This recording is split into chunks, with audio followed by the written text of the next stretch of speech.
Hey Renee, how you doing today? Good to see you. I'm I'm doing great. Thanks. How are you this morning? I'm doing fantastic. Thank you very much. It's actually evening over here, but yeah, all good, all good. Yeah. So, Yeah. how's your morning been so far? So far, so good. So Cool, far, cool, good. cool. Great to Yeah. hear it. Yeah. So, let the viewers know who you are, what you do, and why you do it, Renee. Sure. My name is Renée Yvonne. I am a certified sex counselor, and I have a business called the Pleasure RX. And I work primarily with people over 50 who want to reignite the passion in their relationships. And that's been something I've been doing since 2020.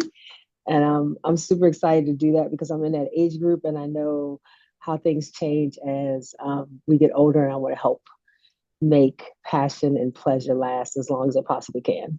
Excellent, excellent. Now, you said you've been doing it since 2020, but when you think back prior to when you got into helping people with their relationships and sex life, what was your kind of mindset when you decided that's what you wanted to do going forward? And what was the trigger that kind of drove you to get into that? Oh, that's a great question. So, what got me into it is that I was headed towards 50, and I had friends that were also headed in that direction, already past 50. And they were saying things like, I think when I get to 60, 62, I'm just going to stop having sex. And I'm like, why? And so it became something that I started to think about, that people were kind of thinking that as you got older that intimacy had to stop. In addition to that, what I also was seeing was that a lot of people who were older or getting older, as you get older, things just don't work the same. Like you're not hanging from the chandeliers, or you know you may you may be experiencing something like chronic pain, or you're dealing with maybe a health diagnosis like cancer, or you might be dealing with erectile dysfunction. You might be dealing with something like diabetes or hypertension and taking a medication that's causing some type of side effect that is creating problems for you sexually. And so I have a background in pharmacy. And so I started looking into that. And I realized that a lot of people in my age bracket were also dealing with that, and it was affecting their sex life. And I wanted to help with that as well, like give them options to expand their definition of sex beyond just insertion into pleasure, and how you can still have pleasure, intimacy with your partner, even if you're experiencing some of these health concerns or just getting older. Excellent, excellent. Now, like a lot of people, when they decide to get into something like coaching or therapy and helping people in different aspects, they've also been through different struggles within their own life. And that's why they want to, now help others as well. Mm-hmm. So, when you look at your own situation, would you say there was any struggles that you had or any signs that you saw in your sex life leading forward to make you feel like, okay, like there's some changes that you need to make? Yeah, so I got into this initially because I was in a sexless relationship. And sexless relationship is defined as having sex 10 or fewer times per year. So I had been in one for about 5 or 6 years. It was miserable. And that's actually how I got started, was that I was talking to couples who've been together for a while, who were just gotten into a sexless relationship. Things happen, you get into a rut, work, life is lifing, and people just kind of put that on the back burner. And that's how I originally got started. I was trying to figure out what was wrong with this relationship and why we were not being more intimate. I was taking all these classes because I thought it was something with me. And then it turned out that my partner was on a medication that was causing this change in libido. And so that's actually how I got into all of this. And that's why I work with a lot of the couples I do. So it was a very personal experience for me, in trying to determine what was making this relationship sexless, but then realizing that medications had a lot to do with it. And as we get older, sometimes you're on a medication and the doctors don't tell you that that's going to be a side effect. It just, you're just kind of going along and not realizing that, why, how come my partner doesn't want me the way they wanted to, or they just don't have the energy, or they don't have the desire. And then you realize that there's something like that that's going on. Right. So, like, the medication obviously had impact on like your partner's ability to, be aroused and things like that. So, Mhm. how did you overcome that? Did he come off the medication, or like, did you find other methods to help with that, or what was the strategy that you used to overcome that situation? So once I found out this, he went to the doctor. They asked to change the dosage. They changed the frequency. They changed the medication. Nothing was actually working, and he'd been on it for quite a while, like a couple of decades. So um, nothing was really working. And honestly, we just had a conversation about it, and we decided it was best for us to just part ways. I'm not recommending that's what people do all the time, but I think it came to for us. It came to a point where it was like this just isn't going to work, and we weren't on the same we weren't on the same page about that and some other things. So that was what we did. But I think for other people working with couples, there's sometimes just other methods that you can try. Um, it may be trying different toys. It could be trying different positions. It might be scheduling intimacy. I tell people that often. People think it's not sexy, but I'm like, what's not sexy is not having actual sex. And so if you schedule it and you're like, Thursday night, 9 o'clock, is that's what we're doing. It puts a lot of excitement in it. It's kind of like when you plan for a trip and the trip is coming and you're excited about the trip. It's kind of like that because you get to plan for it. um, for sometimes I'm suggesting to people that um, they go someplace different. If they have the resources and the money to do that, then maybe they try a different location. They try a hotel for a week. They do a short getaway, because sometimes that's the kind of thing that will spark it. So there's different things that I talk to people about now, but always going back to, what do the two of you want? What are your desires and what are your needs? And so if you're honest about what your needs and desires are with your partner, you can then start to um, work with them to meet each other's needs. When you don't exactly know what they are, you're just kind of assuming, like, she just doesn't want to have sex with me. He just doesn't want to have sex with me. If you don't know what those needs are, then you don't know how to meet them, because it could be any number of things. Like, your partner could just be bored. That happens. You've been together 20 years, you know exactly how everything's going to go. And maybe your partner's just bored, and maybe to be, they need the space to be able to say, I'd really like to try kink. I'd like to be flogged one night. I want to try a different part of the house. I'm sick of the bed. Like, let's try the living room. Let's try the kitchen. And so sometimes you have to have those conversations, which can be tough. But those are conversations that sometimes need to be had in order for people to make informed decisions about what they're going to do with their relationship. For sure, for sure. It's definitely the new things that keep things exciting a lot of the time, Mm-hmm. Like, you spoke about like medication being some of the things that like can affect libido, but at the same time, it's the repetitiveness as well of things that can Mm-hmm. also affect libido. But some Yeah. people, like they're so heavily focused on their career as well, where like it kind of puts their kind of sex life on the back foot a little bit. And when Mm-hmm. they like look at their intimacy or their intimate life, they realize there's a gap that's been created between themselves and their intimate Yeah. life because they're so heavily focused on their career. So, what would you say to people that have been so heavily focused on their career that they've created that gap between themselves and their intimate life? How can they get back into their intimacy once again while still focusing on their career? That's a great question. So I would definitely go back to that conversation with your partner. So you have, everything starts there. Like, I think when I first started when I first went back to school to become a sex counselor, I was thinking, oh, I'm going to learn about all these, positions and all these different methods and ways to do things and make it exciting. And what it really boiled down to was communication. Everything was about, what do you want to talk to your partner about, your wants, your needs, and desires, so that you both can get those needs met. And so what I would say to someone like that is, if you've been focused on your career, you've kind of been neglecting your partner, what you want to do is sit down and have that conversation. And I have a number of ways I do that. One of the things I work with clients on is something called a couples pleasure map. a workshop that I offer that I'm actually renaming to pleasure their partner. And I use this, it's not a toy, it's a device. I don't know exactly what realm to call it in, but what I do is I use this method where we have these things called, it's actually called biographs now, and they're little cubes. It's a magnetic board, and what I do is I have couples talk about it without talking about it.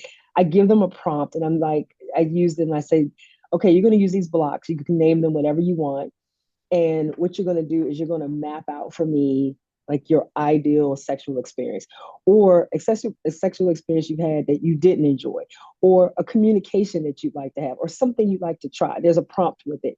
And they use these blocks to communicate the things that they would like to have or like to try, or what would be their ideal or what wasn't their ideal. And they go their separate ways, they do this, and they come back and they share it. And it's a way for a couple to have that conversation without having a conversation, if you know what I'm saying. Like, they don't have to figure out, where do I start? I give them the prompt, they do the project, they come back, and they're always surprised at what the other person wants. They're like, oh my God, I had no idea you wanted that much oral sex, or I had no idea that you wanted to try anal sex, or I had no idea that you wanted more kissing or more foreplay or less of this or more of that.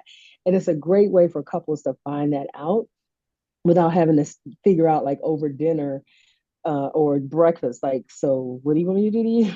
So this is a good way to do that, and that's where I start with couples. The other thing is, like I mentioned before, is to schedule it. Sometimes you just have to say, we're going to schedule this. This is our sacred time. Nothing else gets in the way. If something happens to come up, you reschedule it. You don't just say, oh, that week goes by. You actually say, you know what, Thursday night's not good, I've got to work late, but Saturday night we're on. And by doing that, you prioritize it. You have to prioritize your pleasure. If you don't, it won't happen. It just won't happen. You'll go, one day will turn into a week, will turn into a month, will turn into, a few years. And you look back and you don't even know how it happened, but it happened with those few days that you let it go by, and you didn't plan it and you didn't replan it when it didn't go through. You just kept letting it happen. And suddenly you're in a space where you don't even know your partner. And that's not where most people want to be. Excellent, excellent. Yeah, communication is definitely key in knowing what each other want and like. And some people find it hard to communicate sometimes because they don't want to feel Sure. judged if their partner doesn't like the Yes. same thing as well. So the kind of Yeah. the strategy that you came up with is a good way for them to communicate without over communicating as well, so to speak. Now, one thing I want to speak to you about, like women say a lot that like they like a man that can take the lead. It turns them on. They find it attractive. It's sexy. And they also say that like they want to be independent and be able to, lead their own life, and that could be a bit of a contradiction sometimes, So like, how can like women come to like allow a man to take the lead in their life, but also at the same time lead their own life? Does that work, or what is your opinion on that situation? Mm, that's an interesting question. Wow. I thought you were going to ask something different. Let's see. So I think one of the things that in allowing the guy to lead in that and to just kind of take over is that you just have to sit back and let him do it. It might not be the way you expected it, or it may not be the way you envisioned it, and that's okay. Like, I think we have to be okay with this not just being whatever our definition of perfect is. And in order to do that and then let him lead, he just has to do it. Like, he just has to lead, and you just have to go, okay. And again, and you might get feedback, and the feedback might be like, maybe he does something in leading that doesn't turn you on, and that can happen. And you kind of give that feedback of, in a gentle way, of like, this is what turns me on. And that may be the way that you share it with him, so that he has that roadmap. He's not just kind of doing things, and you're like, can't wait till this is over. But if you could give that feedback, like, this is what turns me on. And that's, again, it goes back to communication, right? You have to be able to communicate that so that your partner knows. what you like, and then he can take the lead because he knows that this is something you like. He's not guessing about it. Right, right, for sure, for sure. Like you mentioned, with communication, like even if someone does take the lead, it's not like without the communication like aspect of it. Because if you don't know what someone is feeling and things like that, then Mm-hmm. like you don't know like how like your direction is affecting them, or like if it's positive or Right. negative. So like yeah, that communication is definitely key in that aspect. And speaking further on communication, a lot of people they look at different relationship dynamics. We were mentioning things getting old and things needing to be spiced up. And a lot of Mm-hmm. people they look at like different ways to spice up their relationship and sex life through non-monogamy. Like if they're monogamous, they look at maybe Mm-hmm. opening up their relationship, but they don't know how to communicate this to their partner if this is on their mind. So, in your opinion, how can they start to communicate non-monogamy to their partner if that's their interest? Well, I mean that's definitely a conversation. I think um, I think they need to explain why they want to open it up. I think also the relationship needs to be on a good foundation. I think sometimes people think that, oh, I'm bored, things aren't working, let's add somebody in there. And what you don't want to do is add, if you've got a mess and you've got a really messy relationship for whatever reason, what you don't want to do is start adding more people to your messy situation because that just makes it messier. And so I think people need to really step back and think about like, why do I think non-monogamy will work for this situation? Will it make it better, or am I avoiding what's happening in this relationship by thinking that adding someone else in here is going to make it better? So before you even have the conversation, I think that's something that needs to really be sussed out in for the person who's about to have a conversation. Am I avoiding what's going on here? Or is this something that maybe the both of us have been thinking about? We've got a great relationship and we want to try. No, we want to be in an ethical non-monogamous relationship, and we want to see what that's like. And I think those are two very different things, and they're going to come out very differently too. If you have a good foundation and you're going in there like that, you'll set ground rules. You'll know, you'll have a basis for what you're doing, and that could be anything from I want to know everything you're doing to I don't know anything you're doing, or and everything in between. Like, I want to know that you're going out on a date for safety, but I don't need to know who you're necessarily going out with. I don't want to meet them. I don't want them in my house. I don't want them in my bed. So you need to set those ground rules. And I think in a good foundation, you will do that. If you have a crumbling one or one that's kind of shaky and you're thinking that adding a third person in will somehow make this work, then you probably won't set those rules as well. And then you'll have a mess. And so when I've talked to people about it, I'm like, think about why you're doing this and where your foundation is. And are you doing this to avoid the conversation, or are you doing this to enhance the relationship in some way? Because there's nothing wrong with being in a non-monogamous relationship. I think people just have to understand what they're doing, how they think they're going to react or their spouse will react. And they need to consider the consequences of that with the other people they're bringing into their dynamic, and not just do it because it's hot, it's the thing to do right now, but to do it because it's something that you think, this is going to enhance things. I meet people who maybe their partner doesn't like doing something their other partner really enjoys doing. And this non-monogamous relationship is their opportunity to hang out with that person. It may not even be sexual. It may just be this one person can't fulfill everything in my life. And that's just reality. One person can't do everything for you. But sometimes that's the reasoning and it's not sexual at all. And sometimes maybe it is. Maybe it's like, I love my partner, but we're in this situation where we're not being intimate anymore. I don't want to leave them, but I need these needs fulfilled. Or my partner doesn't like kink. My partner doesn't want to do some of the things I want to try, and this person does, and my partner's okay with it.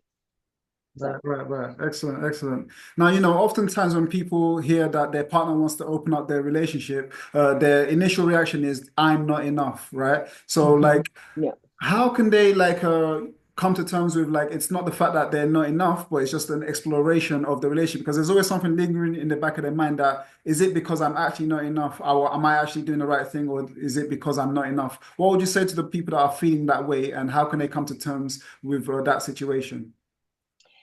I think for me, it's realizing that one person cannot fulfill every single thing that you want. Like, I just believe that. And for some people, that is absolutely fine. Like, most people, you know, are in monogamous relationships and they realize that it's not going to be, um, their partner isn't going to do everything they want to do. And so they say, okay, I can live with that. For some people, that's not enough. For some people, it's, I need more. And it's not that the other person is, it's not that your partner isn't enough.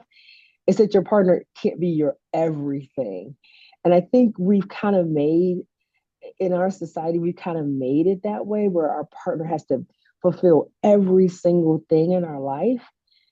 I just don't know how that's possible for one person to do that. And I think if you look at your partner, you might feel like 98% of the things they have are like amazing, but there's like 2% they just don't fulfill. Like, you might have a partner like you love all these things, but your partner's like, I'm never getting on a plane. You're like, so we're never traveling, or we're only traveling by car and train, but you want to go overseas. How does that work? And so I think when we realize that our partner isn't necessarily going to fulfill every single desire, it's not that they're not enough. It's just that they're different. We're all different people. And so I think taking that step back and saying, I don't expect this one person to be my everything helps to make that decision or that choice a little bit easier. And it takes you out of I'm not enough into I'm plenty, but I'm not his everything. I can't be his everything for him. And nor do you want to be necessarily. That's a lot of pressure. That's why we have friends and family. Right, for sure, for sure. Like everybody's unique, like, and in Yeah. order for us to be ourselves, we can't be everything. We just gotta be ourselves. So, like, Yeah. it's not like you were saying, it's not a case of not being enough, but just being yourself and knowing like that is who you are, and being full within Yep. yourself that you are as well. Yeah, excellent. So, like, regardless of if a relationship is monogamous or non-monogamous, jealousy can always arise. Like, for example, in Mm-hmm. a monogamous situation, it could be like, oh, I noticed that you're looking at this person or speaking to this person and it's Mm-hmm. making me feel a certain kind of way. And in a non-monogamous situation, it could be you're spending more time with this partner than you're spending with me. So the person that's always been accused of these things wants to let their partner know that there's nothing to be jealous about. So how can they communicate to their partner that there's nothing to be jealous about, and how can the partner that's feeling these emotions of jealousy start to deal with these emotions? Uh, that's a lot. Um, I think the actions speak much louder than words. And so if your partner catches you, or you catch your partner, and they're constantly looking at someone else commenting on it, it's something that they're doing a lot. Uh, it can make you feel like you're not, again, going back to not enough. You feel like maybe I'm not enough for them. They're looking for something else. This isn't even the type of person, like, I'm not even like the people they're looking at. Like, what's happening right now? I think in those cases, that's something that has to probably be worked out individually. Like, the person who's feeling that way needs to figure out, why is that triggering to me? Because they're looking at somebody, because we all look at people. We don't always say anything though. Like, sometimes people look and they say stuff. Sometimes you just look, you admire, and you keep your mouth shut. And so sometimes that's what needs to happen. People could look at like, oh, okay, they're kind of hot. But you don't need to say that to your spouse. You could just, or your partner, you could just let that go. Like, okay, I saw him and I moved on. I think when it becomes an issue is if the person is saying it too much, it's making the person feel insecure. But the person who's feeling insecure also needs to say, why does that trigger me? Why do I feel insecure because my partner's looking at someone else? Unless they are acting on it. And if they're acting on it, then you've got a whole different situation you need to deal with, which is, why am I putting up, why am I here? Or are we in a non-monogamous relationship? Like, is that, is that okay because of that? I think jealousy is also, human nature for many people, because we're comparing ourselves and we're looking at someone and we're saying, I'm not as good as that person, or I'm better than that person, or I'm just like that person. Why do they like them better? I think if we step back and say, I'm my full self, I love who I am. My partner is looking at someone else and admires them, and that doesn't threaten our relationship or me. And if you get to that level, then you won't have that level of jealousy, because you know that you're okay in who you are, and they're okay for looking. I think where the problem comes is when they say something. If they comment on it too much, that becomes a problem for a lot of people. It's like, why are you telling me this? You could have kept it to yourself. Right, for sure, for sure. Now you mentioned sometimes people act on it, and like Mm-hmm. that's where infidelity happens in relationships, and that's where the trust can really be broken. Even if it's a Mm-hmm. non-monogamous relationship, there's certain boundaries that were set, and if those boundaries are crossed, the trust is still broken. It's still infidelity. So, like Mm-hmm. with that being said, like when the trust has been broken like that, and someone has stepped out of the relationship or the agreement, what is your viewpoint on forgiveness after infidelity in a relationship? Do you feel like the relationship can get back to where it was, or is it like permanently damaged where there will always be something lingering because of what happened? Both. I think both. But I think I believe that it can get back to where it was if both people wanted to get back to where it was. And it is difficult. I will admit, it's difficult to get past an infidelity, and it's not, for many people, it's not necessarily the infidelity, it's the lying that gets them, because they start to realize, like, oh, when you told me you were working, you were really with this person. When you told me you were out with so and so, you were really over there with that person. And so it's the lying and the sneakiness that gets them. It's not even really the act of the sex. Like, that bothers them, but I don't think it bothers as much as the lying, because the trust has been destroyed. And so, can it be rebuilt? Yes. It will probably take some time, because that person doesn't trust you. They don't trust that you're where you are, or you're doing what you said you were going to do. So that may take some time, but I think, um, for that person, there has to be if you want it to work, it has to be a point where you go through your anger, your frustration, you go through that, but there has to be a point where you forgive them. It doesn't mean that you necessarily forget what happened, but you have to forgive them if you plan for this to move forward, because you can't do that in anger and frustration. You can't move forward constantly reminding them, or tracking them down. That's going to drive you crazy. But there's also a part where people just say, I don't trust you, and they move on. There are definitely people who say, I gave you the chance, you blew it, and I'm done. But I think it can work if both people are willing to work at it.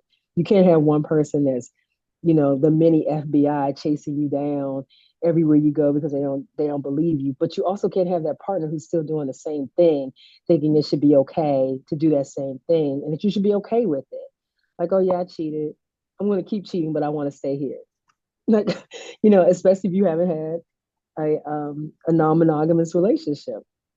So yeah, it can work if both people are willing to work at For sure, for sure. Now, for people that, they've come out of a relationship that they really trusted that person, and maybe like the it. trust Mm-hmm. was broken, and they now like find someone new, like after a certain period of time, and they really like this person, and they really want to immerse themselves in this new person, but they're still like worried about what happened in the past, and they don't really want to lose their sense of self like they did before, but like they find themselves really attracted to this person with the butterflies and the chemistry and everything. So how can they immerse themselves in this new relationship without losing their sense of self in the process?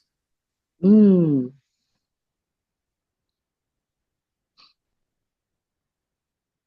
that's a good one.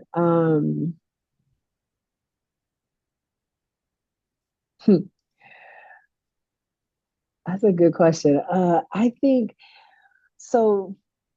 For me, one of the things that I feel like damages new relationships after people have been hurt and they go into a new one is that they take a lot of the old stuff with them. So they're hurt. They've been hurt, they've healed, but they kind of they're going into it like, I'm never going to do that again. And it robs the new person of a piece of you because you made this decision that you're not going to get hurt again. And reality is hurt is a part, pain is a part of life. It actually helps you appreciate when there's good times because you need that opposite there. And so um, you need that pain to really appreciate the joy, is what I'm trying to say. And so I think when people go into something and they're super guarded and cautious, it really robs that new person of so much of you that, and it's unfair to them because they're not experiencing it because somebody else did something to you. And as I'm saying this, I'm cautious because I understand that, like I get it, and I'm also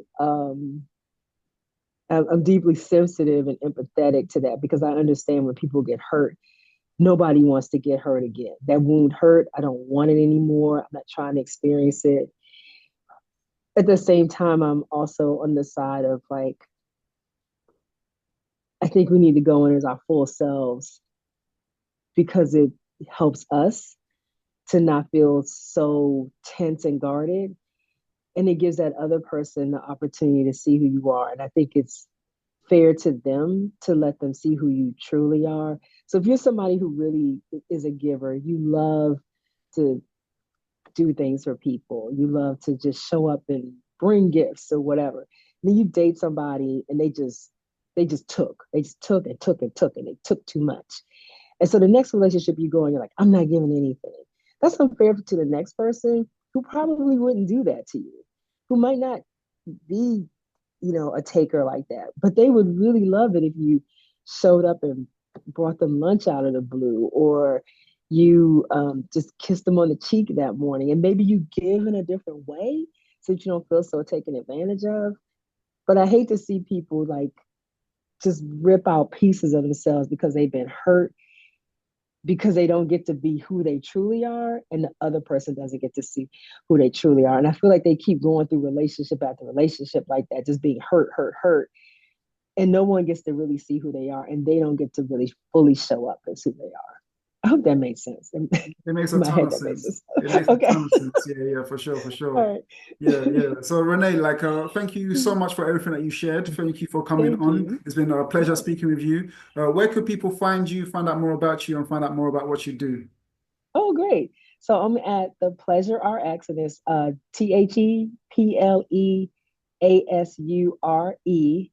ThePleasureRx.com. So it's thepleasurerx.com. That's my new website that I just did. So I'm excited about that. And I do workshops.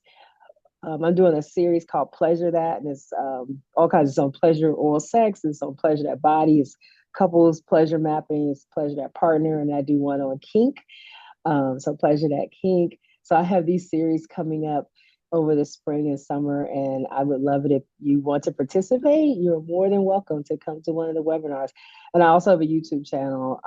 That's at the Gen Sexologist. That was my old. I'm switching that over too, but it's at the Gen Sexologist on YouTube. So you can see a lot of my previous videos where I talk about intimacy for people over 50. Excellent, excellent. And for the viewers, Renee is also with us on Mates Coach, so you can Yes. also find her on Mates Coach. And the links to her socials and website will also be in the description, so you can get in touch with Renee and find out more about what she does. And Yes. Renee, thank you once again. Thank you so much for coming on. Any final Yes. words Thank before we you. wrap up? It just please be yourself and realize that pleasure never gets old. Excellent. Thank you so much, Okay. Renee. Yeah. Thanks. Bye.